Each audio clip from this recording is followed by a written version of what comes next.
અમદાવાદના ગ્રામ્ય વિસ્તારોના વાતાવરણમાં પલટો જોવા મળ્યો છે। ધંધુકા તાલુકામાં ભારે વરસાદ જોવા મળ્યો છે। ગ્રામ્ય વિસ્તારોમાં વરસાદ જોવા મળ્યો। ખેડૂતોમાં વરસાદને લઈને ખુશીનો માહોલ જોવા મળ્યો છે।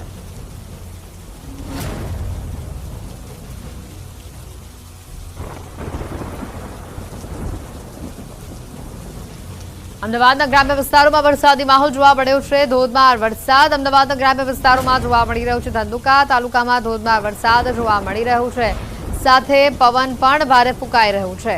હાલ અમદાવાદના ગ્રામ્ય વિસ્તારોના વાતાવરણમાં પલટો આવ્યો છે, જેના કારણે ખેડૂતોમાં ખુશીનો માહોલ છવાયેલો જોવા મળી રહ્યો છે। અમદાવાદના ગ્રામ્ય વિસ્તારના વાતાવરણમાં પલટો આવતા ખેડૂતો આનંદિત થઈ ઉઠ્યા છે। રાજકોટ લોધિકા તાલુકામાં ખેડૂતો માટે અહીંયા ખુશીના સમાચાર છે। લાંબા વિરામ બાદ વરસાદનું આગમન થયું છે। મેટોડ જીઆઈડીસી મેટોડ ગામ ખેડસરામાં વરસાદ થયું છે। વાજણીવડ ગામ સહિતના ગ્રામ્ય વિસ્તારોમાં પણ વરસાદની શરૂઆત થઈ છે। હાલ મગફળીના પાકને વરસાદની ખાસ જરૂરિયાત છે। છેલ્લા થોડા સમય થયા છતાં વરસાદ ન થતા ખેડૂતોમાં ચિંતાનો માહોલ હતો, પરંતુ ફરી એકવાર વરસાદી માહોલ જામતા ખેડૂતોને નવી આશા જાગી છે। વડોદરામાં મનપાએ લોકોની આસ્થા સાથે મોટા ચેડા કર્યા। દશામાની મૂર્તિના વિસર્જન માટે મનપાએ મોટા ઉપાડે કૃત્રિમ કુંડ બનાવ્યા, પરંતુ મનપાના અધિકારીઓની અણઆવડત અહીંયા છતી થઈ ગઈ। થોડી મૂર્તિના વિસર્જન બાદ જ કુંડ આખો ભરાઈ ગયો અને હવે સવાલ એ હતો કે મૂર્તિનું વિસર્જન કરવું ક્યાં? કુંડમાં માતાજીની મૂર્તિની દુર્દશા જોવા મળી। સ્થાનિકોની લાગણી અહીંયા દુભાઈ છે। સ્થાનિકો માતાજીની ખંડિત મૂર્તિઓ સાથે મેયર પિંકી સોનીના કેબિનની બહાર દેખાવો કર્યો। ધરણા કરનાર દરેક વ્યક્તિ હાથમાં મૂર્તિ લઈને પહોંચ્યા। મૂર્તિની ગરિમા અને પવિત્રતા જળવાય તે રીતે પુનઃ વિસર્જન કરવાની માંગ કરવામાં આવી। પાલિકાના પાપે અનેક મૂર્તિઓની દુર્દશા થતા ભક્તોમાં રોષ જોવા મળ્યો હતો। તો મહેરબાની કરી બે હાથ જોડીને અમે વિનંતી કરીએ છીએ મેયરને કે આ જે દશામાની મૂર્તિ અસ્તવ્યસ્ત બધી જગ્યાએ પડી છે, એમને તરત બધી વ્યવસ્થા કરીને એમનું વિસર્જન કરવામાં આવે અને ભવિષ્યમાં ગણપતિના તહેવારો આવે, બીજા ઘણા બધા તહેવારોમાં આવે છે, આવી તકલીફ પડે નહીં। અને તમારા સ્માર્ટ તળાવો તમારા માટે નથી, ત્યાં બેસવા માટે અને ફોટા પડાવવા માટે નથી, એ ખુલ્લા કરો અને ત્યાં માતાજીઓના અને ગણપતિઓના વિસર્જન કરવા દો, કેમ કે વર્ષોથી થાય છે। આજકાલના તમે નવાઈના મેયર અને સ્થાયી અધ્યક્ષ નથી બની ગયા। આ જે છે એ વર્ષોથી વિસર્જન થતું હોય છે અને માતાજીના આસ્થા અને જોડાયેલો વિષય છે। લોકોની લાગણીઓને ઠેસ પહોંચી છે। બિલકુલથી તો વડોદરા શહેરને સંસ્કારી નગરી કહેવામાં આવે છે, ધાર્મિક નગરી કહેવામાં આવે છે। ત્યારે આ જ વડોદરા શહેરમાં જ્યારે માતાજીનું આ રીતે અપમાન થતું હોય તો સ્વાભાવિક વાત છે કે વડોદરાવાસીઓ છે તેઓ રોષે ભરાય। એ જ રોષ જે છે તમે અહીંયા જોઈ શકો છો કે જે ભક્તો છે તેઓ માતાજીની મૂર્તિ સાથે કોર્પોરેશન ખાતે આવ્યા છે। કોર્પોરેશનમાં મેયરની કેબિનની બહાર જ અત્યારે માતાજીની મૂર્તિ સાથે દેખાવ કરવામાં આવી રહ્યો છે અને લોકો જે છે તે માંગણી કરી રહ્યા છે કે વ્યવસ્થિત રીતે કોર્પોરેશન દ્વારા ફરી એક વખત આ જે માતાજીની મૂર્તિઓ છે તેનું વિસર્જન કરવામાં આવે। હાર્દિક દીક્ષિત, ન્યૂઝ 18 ગુજરાતી, વડોદરા। હવે ચાર પગના ખૌફની આ ચાર તસવીર અમે આપને બતાવવા જઈ રહ્યા છે, જેમાં રખડતા ઢોરથી લઈને મગર, સિંહનો આતંક જોવા મળી રહ્યો છે। જે રીતના આ તસવીરો અમે આપને બતાવવાના છે, તમને પણ આ તસવીરો જોઈને ચોંકાવનારો અનુભવ થશે। પ્રથમ દ્રશ્યો તમે જોઈ રહ્યા છો તે જૂનાગઢના છે, જ્યાં રસ્તાઓ વચ્ચે રખડતા ઢોરોનો આતંક જોવા મળ્યો છે અને જેના કારણે વાહન ચાલકોને ભારે હાલાકીઓનો સામનો કરવો પડી રહ્યો છે। તો બીજી તરફ વડોદરામાં મહાકાય મગરનું રેસ્ક્યુ કરવામાં આવ્યું। મહાકાય મગરને મહા મહેનતે 5 થી વધુ લોકોએ પકડીને તેનું રેસ્ક્યુ કર્યું અને પાંજરે પૂર્યો, જે બાદ લોકોએ રાહતનો શ્વાસ લીધો। તો અમરેલીમાં બે સિંહ અને શ્વાન વચ્ચેની લડાઈ સીસીટીવીમાં કેદ થઈ। સાવરકુંડલામાં સિંહ અને શ્વાન સામસામે આવી ગયા। તો આ તરફ ગીર સોમનાથમાં રસ્તા પર સાવજુની રોયલ લટાર જોવા મળી છે, જેમાં 2 ડાલામથા રસ્તા પરથી આવતા નજરે પડે છે।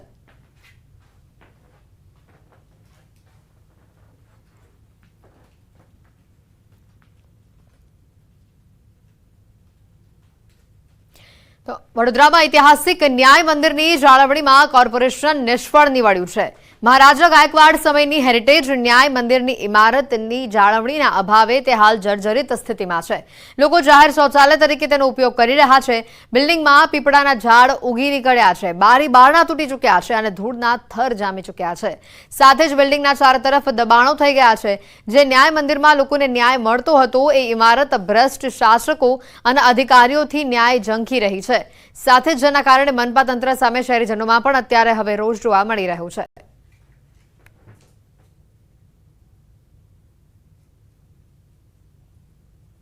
ન્યાય મંદિર એ એવી ઇમારત છે જે લંડનના બકિંગહામ પેલેસ જે છે એના કરતાં સારી ઇમારત છે, તમે એને જાળવી નથી શકતા। 4-5 વર્ષ પછી પણ મ્યુઝિયમ બનવામાં નિષ્ફળ ગયું છે.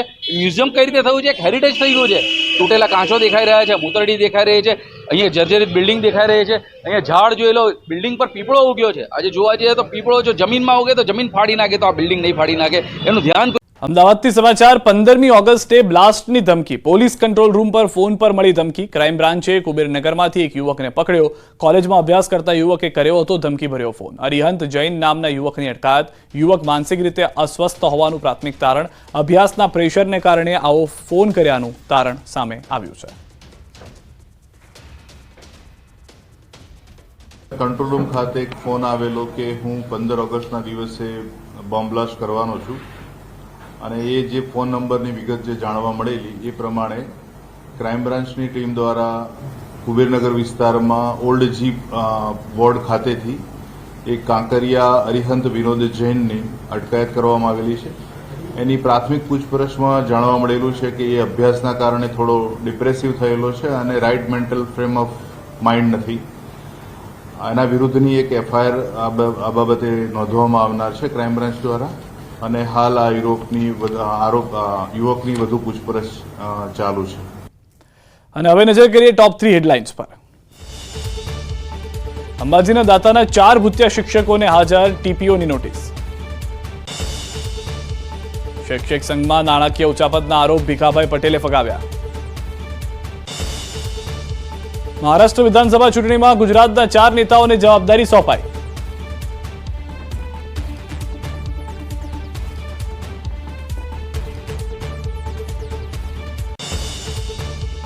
દેશભક્તિના રંગે રંગાવો, શાનથી તિરંગો લહેરાવો. ન્યૂઝ 18 ગુજરાતી સાથે ઉજવો આઝાદીનો ઉત્સવ. મોકલો ઘર પર લહેરાવેલા તિરંગા સાથેની સેલ્ફી વોટ્સએપ નંબર 6303904475 પર. મોકલો તિરંગા સાથે સેલ્ફી. અમે અમદાવાદથી આવ્યા છીએ. અહીંયા બહુ જ મજા આવી. અમે અમારા પરિવાર સાથે આવ્યા છીએ. અહીંયા આદિવાસીનું બહુ જ સરસ છે, ભોજન બી સરસ છે, જંગલ વિસ્તાર બી સરસ છે, વરસાદ બી ધીમો ધીમો શરૂ છે. બહુ જ મજા કરી અમે અહીંયા. શું જોયું અહીંયા? અહીંયા અમે વોટરફોલ જોયો, નાના નાના, અને અહીંયા પર્યાવરણ બી બહુ જ સરસ છે. ચોખ્ખું વાતાવરણ છે અહીંયા બી. અમે પાલણથી આવ્યા છે. મારી ફ્રેન્ડની બર્થડે છે એટલે અમે અહીંયા સેલિબ્રેશન માટે આવ્યા છે. ખૂબ જ સારું લાગતું છે ચોમાસામાં, અને સેલિબ્રેશન અહીંયા સારું લાગે છે. ખૂબ જ સુંદર છે. પ્રકૃતિના ખોળામાં આવી ગયા એવું લાગે છે. અમે ખેરગામના છીએ. ત્યાં અત્યારે વરસાદ ખૂબ હતો, અત્યારે બંધ થયો છે. અહીંયા બી થોડો થોડો આવતો છે, એટલે મસ્ત મજા આવતી છે. આ અમારે જે આદિવાસી એરિયો છે, આદિવાસી, તો એરિયામાં અમારે એક માવલી માતા તરીકે અમે પૂજનીય, જે આદિવાસીની કુળદેવી ગણાય એ ટાઈપની અમારી માવલી માતા, એની અમે દર વર્ષે પૂજા કરીએ છીએ. અને આ જે ધોધ જે પ્રખ્યાત થઈ ગયો, હવે એ ધોધ પ્રખ્યાત થઈ ગયો એ મુજબ હવે લોકો દક્ષિણ ગુજરાત એટલે કે સુરતથી, અમદાવાદથી, બરોડાથી એનો લાભ ઉઠાવવા એમ પ્રકૃતિની વચ્ચે, હરિયાળી વચ્ચે એમ મજા આવે એ ટાઈપનું એ લોકો અહીંયા રેગ્યુલર આવે છે. 4 મહિના જેવું આવે છે અને રોજગારી પણ મળે છે. અને થોડુંક કહેવાય કે સરકાર થોડુંક ડેવલપ કરે તો સારું. પાર્કિંગની સુવિધા થાય, રોડ રસ્તા થોડા ખાડા ટેકરા એ ટાઈપનું છે, એટલે થોડુંક વધારે ડેવલપ થાય તો લોકો વધારે આવે. ને એક પેલું થોડુંક નામ, બિલપુડીનું નામ કે થોડુંક ધોધ મોટા પાયે થાય એ ટાઈપનું આપણે સરકારને રજૂઆત કરીએ છીએ. વલસાડ જિલ્લાના છેવાડે આવેલા આદિવાસી વિસ્તાર એવો ધરમપુર અને કપરાડા તાલુકો વિકાસની દ્રષ્ટિએ પછાત માનવામાં આવે છે. જોકે કુદરતી તાલુકાઓને છૂટા હાથે કુદરતી સૌંદર્ય બક્ષ્યું છે. ચોમાસામાં પહાડોથી ઘેરાયેલું ધરમપુર અને કપરાડા તાલુકામાં કુદરત સોળેકળાએ ખીલી ઉઠી છે. વરસાદ બાદ પ્રકૃતિ ખીલી છે. અહીંના જંગલો અને પહાડોમાંથી નીકળતા નાના ઝરણા અને નદીઓ પણ ખળખળ વહી રહી છે, તો ક્યાંક ઝરણાઓની સાથે સાથે ધોધ પણ આકર્ષણ જમાવી રહ્યો છે. આમ તો આ સમગ્ર વિસ્તારમાં અખૂટ સૌંદર્ય ભર્યું છે. જોકે ધરમપુરના જંગલોમાં આવેલ ધોધ પર્યટકોને આકર્ષી રહ્યા છે. પર્યટકોના સૌથી મનપસંદ સ્થળમાં એક એવું ધરમપુરના બિલડી પુલ નજીક વહેતા ઝરણા અને જાણીતા 2 જોડિયા ધોધ એવા સોના રૂપા ધોધ પર્યટકો માટે માનીતા સ્થળ છે. બિલપુડી ગામના છેવાડે પહાડોની વચ્ચેથી વહેતા ઝરણાને લઈને ખૂબસૂરત ધોધ બને છે. પહાડોથી નીકળતા ઝરણાને કારણે સર્જાતા સોના રૂપા ધોધના સૌંદર્યને માણવા રોજ મોટી સંખ્યામાં પર્યટકો આવે છે. આ ધોધ અને ઝરણાઓમાં નાહીને લોકો કુદરતી સૌંદર્ય પણ માણે છે. તો કૃત્રિમ વોટર પાર્કમાં ઊભી કરવામાં આવેલી રાઇડથી પણ વધુ મોજ મસ્તી મન ભરીને અહીંના ઝરણાઓ અને ધોધ નીચે નાહવાનું લોકો પસંદ કરે છે. સ્થાનિક લોકો માટે આ જોડિયા ધોધ આસ્થાનું પણ કેન્દ્ર છે. અહીંના લોકો આ જગ્યાને આદિવાસીઓની કુળદેવી માનતા માવલી માતા તરીકે માને છે. આ ધોધના સ્થળ પર અહીંના લોકો પૂજા અર્ચના કરે છે. આથી આ સ્થળનો વિકાસ કરવામાં આવે તેવી લોકોની માંગ જોવા મળી રહી છે. દક્ષિણ ગુજરાતની જીવાદોરી સમાન ઉકાઈ ડેમમાંથી સતત પાણી છોડાતા બારડોલી તાલુકાના હરિપુરા કોઝવે પાણીમાં ગરકાવ થઈ ગયો છે, જેથી 15થી વધુ ગામોનો બારડોલી મુખ્ય મથકથી સંપર્ક કાપવામાં આવ્યો છે. ઉકાઈ ડેમની પૂર્ણતઃ સપાટી 345 ફૂટ છે. હાલ ઉકાઈ ડેમનું લેવલ 335 મેન્ટેન કરવા માટે ઉકાઈ ડેમમાંથી સતત પાણી છોડવામાં આવી રહ્યું છે. ઉકાઈ ડેમના ઉપરવાસની અંદર આવેલ હાથનુર તેમજ પ્રકાશા ડેમમાંથી પાણી છોડાતા ઉકાઈ ડેમમાં પ્રતિ કલાક પાણીનો વધારો જોવા મળી રહ્યો છે, જેને પગલે નદી બે કાંઠે વહેતી જોવા મળી. બારડોલી તાલુકાના હરિપુરા કોઝવે પાણીમાં ગરકાવ થતા સામે પાર આવેલા 12 થી 15 ગામો મુખ્ય મથકથી સંપર્ક વિહોણા થઈ ગયા છે. સામે આવેલા ગામો પૈકી ગોદાવાડી, ખંજરોલી, ઉનકોસાડી જેવા ગામો સંપર્ક વિહોણા થતા વિદ્યાર્થી તેમજ નોકરિયાત વર્ગોની બારડોલી આવવા માટે 25 કિલોમીટર ચક્રાઓ ફરીને આવવાની નોબત ઊભી થઈ છે. ઉત્તર ગુજરાતમાં મેઘરાજાની કૃપા નહીં થતાં અહીંના ડેમો હજુ ખાલીખમ છે. જળાશયોમાં 40% જ પાણીનો જથ્થો છે, ત્યારે ચોમાસું પૂરું થતાં પહેલા જ પાણીની તંગીના ભણકારા વાગી રહ્યા હતા. ત્યારે ખાલીખમ નદીઓને પાણીથી ભરવા માટેની માંગ ઉઠી, જેને ધ્યાનમાં રાખી અરવલ્લી જિલ્લાને નર્મદાના નીર મળવાનું શરૂ થયું. વાત્રક ડેમમાં નર્મદાનું પાણી આપવાનું શરૂ કરાયું. નર્મદા કેનાલથી 50 ક્યુસેક પાણી વાત્રક ડેમમાં નાખવામાં આવી રહ્યું છે. નર્મદાની મુખ્ય કેનાલમાંથી વાત્રક ડેમમાં પાઇપલાઇનથી પાણી આપવાનું શરૂ કરાયું. વાત્રક ડેમમાં હાલ પાણીનો જથ્થો નહિવત છે. પાણી આવતા ખેડૂતોને સ્થાનિકોની મોટી સમસ્યા દૂર થઈ ગઈ. તો રાજ્ય સરકારે સૌરાષ્ટ્ર સહિત ઉત્તર ગુજરાતને નર્મદાના પાણી આપવાનો નિર્ણય કર્યો. ત્યારે બનાસકાંઠામાં નર્મદા મેઇન કેનાલ ટોટાણા એસ્કેપથી 311 ક્યુસેક પાણી છોડાતા કાંકરેજના કેટલાક ગામોને એલર્ટ કરાયા છે. નદી વિસ્તાર નજીક આવેલા કાંકરેજના ટોટાણા, સિયા, સુદ્રો, સણ, સોહનપુરા અને ભદ્રેવાડી ગામોને સાબદા કરાયા છે. સરદાર સરોવર ડેમમાંથી કોઈપણ સમયે પાણીનો જથ્થો છોડવાની સ્થિતિને લઈને સૂચના આપવામાં આવી. હાલ કાંકરેજ મામલતદારે નદી વિસ્તારના ગામોને તાકીદ કરી છે. નર્મદા ડેમ 95% ભરાઈ ગયો છે. ઉપરવાસમાંથી સતત પાણીની આવક થતાં 2 લાખ ક્યુસેકથી પણ વધુ પાણી છોડાઈ રહ્યું છે, જેના પગલે નીચાણવાળા વિસ્તારની નદીઓ ગાંડીતુર.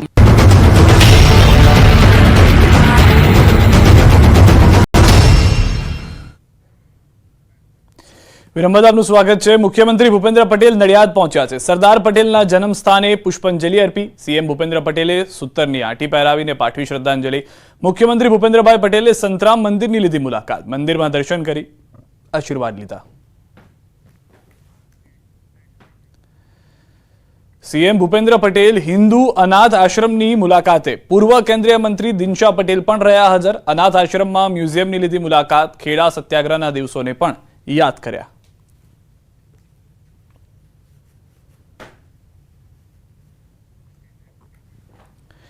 રાષ્ટ્રપતિએ સ્વતંત્રતા પર્વ નિમિત્તે પોલીસ ચંદ્રકોની જાહેરાત કરી છે, જેમાં ગુજરાત પોલીસ દળના 21 પોલીસ કર્મીઓને ચંદ્રકોનું એલાન કરાયું છે. 2 વિશિષ્ટ સેવા પોલીસ ચંદ્રક જ્યારે 19 પ્રશંસનીય સેવા અંગે ચંદ્રક એનાયત કરાશે. વડોદરાના ડીવાયએસપી બળવંતસિંહ ચાવડાને વિશિષ્ટ સેવા મેડલથી સન્માન કરાશે, જ્યારે ગુજરાત પોલીસ ભરતી બોર્ડના પીએસઆઈ ભરતકુમાર બોરાણાને વિશિષ્ટ સેવા મેડલ એનાયત કરાશે. પ્રશંસનીય સેવા અંગે ગુજરાતના 19 પોલીસ અધિકારીઓને મેડલ અપાશે. IPS RV Chudasama, IPS SV પરમારને પ્રશંસનીય સેવા અંગે medal, IPS M Muniya, DYSP Bipin ઠક્કરને પણ મેડલ અપાશે. નીરવસિંહ ગોહિલ, જગલકુમાર પુરોહિત, કૃષ્ણકુમાર ગોહિલ, દિનેશભાઈ ચૌધરી, કરણસિંહ પંત, કિશોરસિંહ સિસોદિયાને પણ સન્માન મળશે.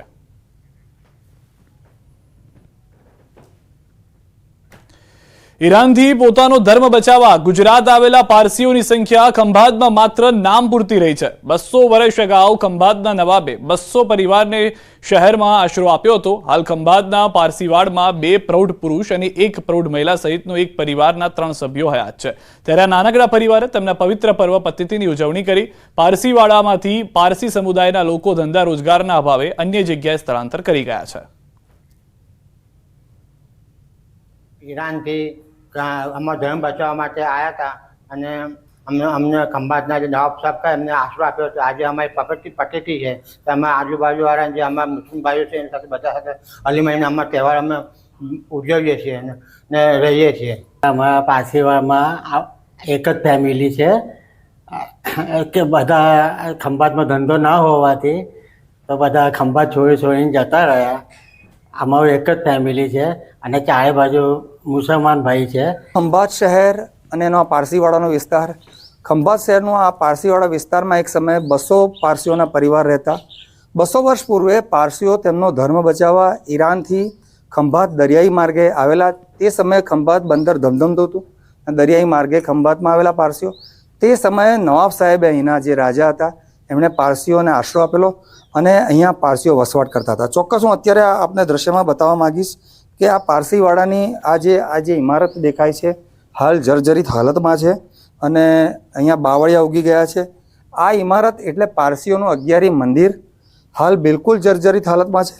પારસીઓ ખંભાતમાં ધંધા રોજગારના અભાવે આ ખંભાત શહેર છોડીને જતા રહ્યા છે. અન્ય સ્થળોએ ગુજરાત બહાર ધંધા રોજગાર અર્થે સ્થાયી થયા છે. હાલ માત્ર 3 પારસી પરિવારો રહે છે. જેમ દૂધમાં સાંકળ વળી જાય એમ આજે એમનો પતેતીનો પર્વ છે. પારસી પરિવારના 3 સભ્યોએ એકબીજાને પતેતીની શુભકામના પાઠવી છે. જનક જાગીરદાર, ન્યૂઝ 18 ગુજરાતી, ખંભાત. અને હવે નજર કરીએ ટોપ 3 હેડલાઇન્સ પર. અંબાજીના દાતાના 4 ભૂતિયા શિક્ષકોને હાજર થવા ટીપીઓની નોટિસ. શૈક્ષણિક સંઘમાં નાણાકીય ઉચાપતના આરોપ ભીખાભાઈ પટેલે ફગાવ્યા.